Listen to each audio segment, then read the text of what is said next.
last episode we spoke about One Piece. If the anime success would impact TCG, I hadn't even watched it at that point. I just know that it was well received. You had only watched one episode. Um, yeah, is your opinion still the same as last week's, or what? You know, we've both finished it at this point as well, by the way. So Yeah. we've both watched it. So yeah, what do you think? I think it's going to be very rare that we revisit a topic the exact Yeah, episode afterwards, but this is definitely one of those where we felt like we had to. So yeah, yeah, we did talk about, obviously, did we think that would the live action series affect the TCG in terms of like bringing that popularity over? And I think from what I remember, we agreed that it definitely could do, because if we're likely to buy things, then others might do as well. So obviously we both really enjoyed it. We haven't stopped talking about it since we finished. So many of my friends have watched it now, like people I work with have watched it and really enjoyed it. yeah, It feels like it's definitely the most popular thing right now. It's done really well around the world. I think it's number one in more than half the world right now, and it's the most successful Netflix series ever created. So it's done really well. In terms of like, does it get people to buy more cards? I'd already bought some One Piece stuff yeah. over the last, well, since the game came out, over the last sort of 12 to 18 months. But I hadn't really bought anything for a while, and I have now since watching. Oh, I you've went bought straight. more. Yeah, I Yeah. went straight onto Facebook. I bought a case of OP5 Yes. to Yeah. sell anyway for streaming. I wanted to get some One Piece anyway. I'm in the process of getting English, just trying to sort out distro and stuff. But I bought a case of that, and then I ended up buying a fair amount of singles for myself, winner stamped cards, that kind of thing. Nami cards, of course.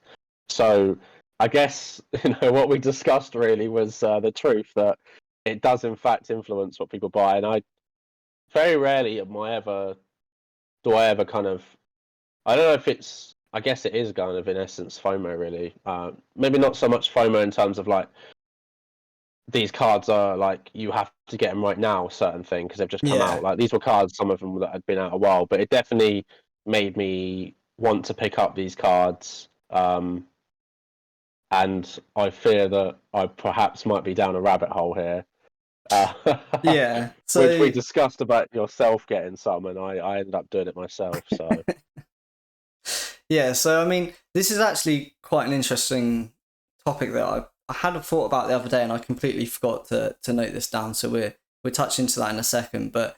Yeah, I mean, obviously you have picked some up. I still haven't actually picked some up to this point. I mean, to be fair, I'm getting a OP5 booster box off you when you get your case, so I guess that kind of counts. But I'm as much as I want to get involved, I'm putting it off a little bit just because of money and things like that. Because I know how quickly that escalates, especially when it's like a new TCG you're getting into. It's just like yeah, there's so much there that you'll want when you start looking into it.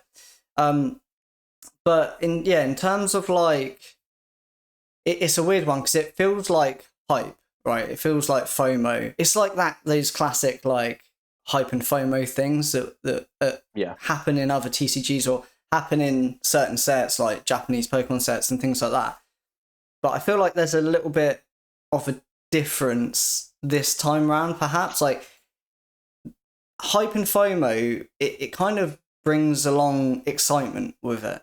So like yeah, now that you're buying some of these cards, like I know your intention is not like the hype and FOMO isn't coming from I'm gonna make 2 to 5x my money. Like I think there's a difference between that hype and FOMO and then genuine interest hype and FOMO. Like the live actions come out, I'm all for One Piece. I'm completely invested in the story and the characters. Now I want to buy some cards. So yeah, it's kind of like a different FOMO in a way. To perhaps what we're used to with other things. Same with Lorcana. Like a lot of that hype and FOMO is more of that investment money side of things. It's not like, yeah. don't get me wrong. There's going to be some genuine interest there, but it's just I feel like it's a different type of hype and FOMO. But it feels really good. I know what you mean. Like when you get into something like that and you're excited and there's a lot to learn and you're all the different cards, the prize cards and things like that to learn about and then potentially buy. It's so exciting. It's super super fun. And I mean that's what it's all about when it comes to like collecting, right? Is getting into that sort of rabbit hole where it's super exciting. Now, obviously, your opinion has changed slightly, and you do think it will get more people into the TCG. I mean, I'm going to make an assumption here and assume that you specifically mean people that are already in TCGs anyway. Like, it's not, Yeah. you said people from work watched it. I mean, I suggested the show to my dad. He's been watching it. He absolutely loves it as well. It's the people watching this on Netflix that don't collect card games aren't then going to start collecting One Piece. Like that is extremely unlikely. It's going to be people like us who were already in TCGs and then just watched it and now we're like, oh, okay, let's pick up some of those cards. So I'd imagine that's probably where we sit on that one, I guess. Yeah, it makes sense. It isn't going to be the average person that doesn't collect cards buying. Yeah, I think it's an interesting one. I think I don't know. I'm not really going to look into it enough because it's going to be really kind of impossible to do in terms of like, is it going to affect the market of the Yeah. cards in terms of values? I mean, all the cards I bought, from what I can see, were all I bought like a couple of bundle lots of people where they were selling the same similar kind of process I do when I'm buying other TCGs. So I got pretty much all the cards under market by quite a significant amount.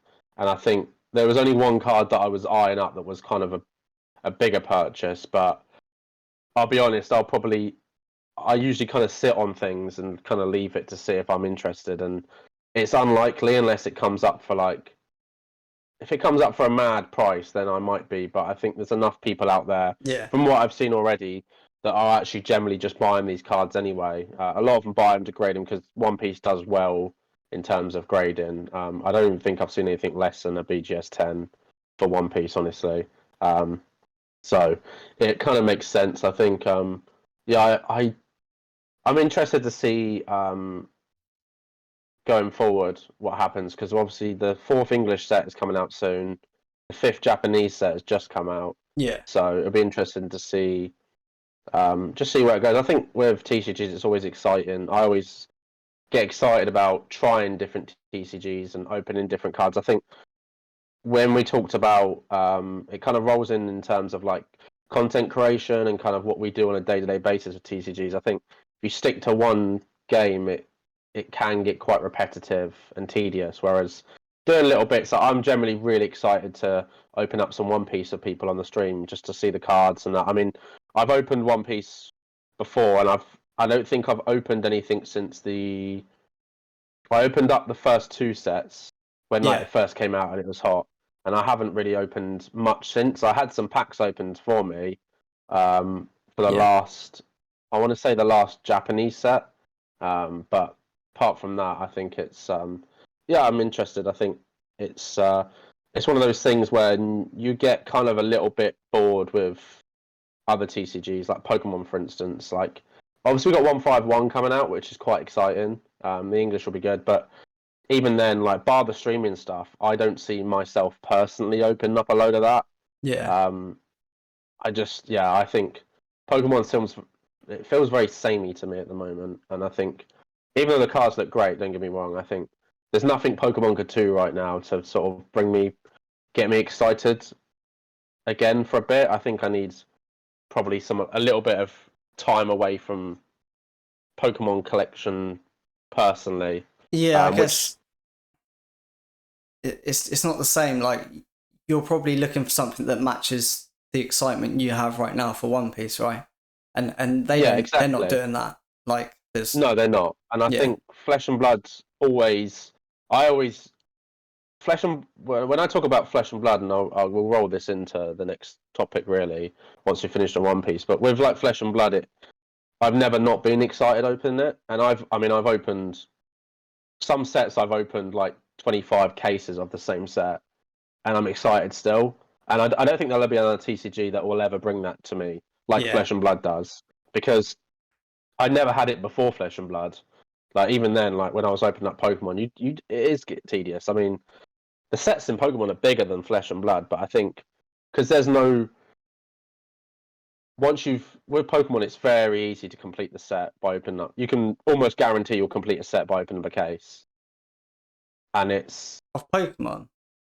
yeah, like bar the obviously the big few like the alts and stuff like that. Oh, you just mean But like the base kind of like. yeah, you Yeah. can. But I think with because if you look at, I mean, you look at the most recent sets. You obviously got the illustrator cards. You only get 3 Yeah. per box, so it's unlike you'll get all those, but they're cheap.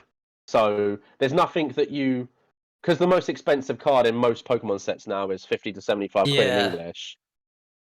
The cards that you're going to have left, you need to complete the set, are going to cost Yeah. very little. Yeah. Whereas with like Flesh and Blood, you open up, okay, a case and a half, which is the same equivalent to a Pokemon Yeah. case. You're not going to touch the sides. Yeah. And I think there's always like those chases, and I think a lot of other card games, Magic, there's always stuff to try complete. Where Pokemon, I think there's just not that, and I think that's probably we've talked about it before. I think not having those really expensive high chase cards really detracts it for me. I think it's great for players, right? I think because there's nothing that's that ridiculously expensive, Yeah. and that's why Pokemon is highly regarded as one of the cheapest TCGs to play compared to the high Yeah. It cost is. of Flesh Yeah. and Blood, Magic, and stuff. But I think obviously I see it from a collector side and an investor side rather than a player side. Yeah. It is really different to the rest. It's kind of like its own. Yeah. In terms of TCGs, when you start looking at other ones and comparing them, it does just kind of really stand out on its own for which is good, I guess. It shows that Yeah, they can do their own thing and it's still like massively successful. But yeah, I know what you mean. Like same with White Shores. Like you open a case. You'll get play sets. You get play sets, but in terms of like cards that a collector would want to pull, I mean, you're getting what like 2 SPs. There's probably a secret rare, like and some other stuff that you're just not gonna get. Yeah, opening. I mean, yeah, opening. You'd have to do do a lot. Um, but yeah, just before we move on from One Piece, I mean, I think we've both seen that there's some live action promos. So you've actually got some of the characters of the live action on the cast, but for some reason I haven't seen a Nami live action promo yet, which is very disappointing. If I'm honest with you, I think I've only. Do you remember who it was? I think it was Luffy and one of the other guys. I can't remember who it was now. yeah, it might have been Luffy and Zoro. I think they only did Yeah. 2, but obviously they might not release them all at once. They might try to build that hype. They're not going to release Nami first because Yeah. they're just going to go ridiculous. I mean, if you look at some of the even before the live action, quite a lot of the expensive cards, like the Nami cards, obviously there's a reason why some of them are. Generally, a lot of them are very playable, but there's obviously a reason why some of them are. The items that I've seen people have the alt one, for instance, which I think is around £90. I've Yeah. seen someone have multiple copies in Black Label, which was quite cool. Yeah. So yeah, I think I'll be looking forward to picking up the live action cards just because it kind of makes sense having enjoyed it, and yeah, I definitely excited when they released the Nami one. Especially if there's an Emily card. Yeah, Emily Rudd. Someone's going to comment. Something like Simps or something. But I think we I ain't definitely denying haven't it. both. I'm not denying it. Yeah, we definitely both haven't Gotten over it yet. haven't checked out their Yeah. Instagram pages, and I definitely didn't post a edit reel thing on my page either. Waiting for that signed meet and greet to get that Nami card signed. Oh yeah, absolutely. Both booking a flight wherever it is in the world. Special guest next episode. You've heard it here first, right? She's coming on. Yeah, She's coming on. She's a fan of anime. We'll talk. She Oh she might yeah, know what Y Sports is. So probably does. Yeah, I don't know. I mean, looking at like some of the reels and videos out there online, yeah, she's like heavily into anime, like some just old series and just like not necessarily niche, but like other series that maybe aren't as mainstream, Made in Abyss and things like that. I heard a reference in some video, and I think she might be, yeah, she's a bit of a weeb. Let's be honest, like it's quite clear. Mike's deep now. He's been watching the videos. I'm into the documentary. No, I haven't gone. Yeah, it's interesting. I think when you have people that are passionate about the things they do, right, it makes it. I mean, I it does guess, show. yeah, I guess it's, you could probably say that's partly why the characters and the live action went so well. They have a lot of the cast had genuine interest in the show and anime in general. Yeah. So like that's that's obviously going to help. You're going to feel more passionate about what it is you're a part of naturally, I guess. So yeah, I mean, it's just overall it was amazing, and like I'm not going to lie, like when it finished, like I am kind of lost. Like I'm like, Yeah. and like I know I said I'm going to start watching One Piece. I know it's going to be different. I know it's not. I'm attached to the live action characters as of right now. I mean, I love anime, so I know when it comes to watching the series, it won't take long, and I'll be invested in the anime version of it. But as of right now, it's like, yeah, I guess I've kind of put off watching it because I'm still in the live action frame of mind of like, Yeah. But I'll probably start next week if I'm honest. Well, when this goes up, I'd imagine I've probably started watching. Well, One Piece I'm going to start watching, which is what you're doing as well. Yeah. But yeah, I mean, it was amazing. So yeah, it's How only a long could we matter make of the episode time. about One Piece? What's that? How long could we make this episode about One Piece? It could be the whole episode. 2 hour special. Yeah. The One Piece special.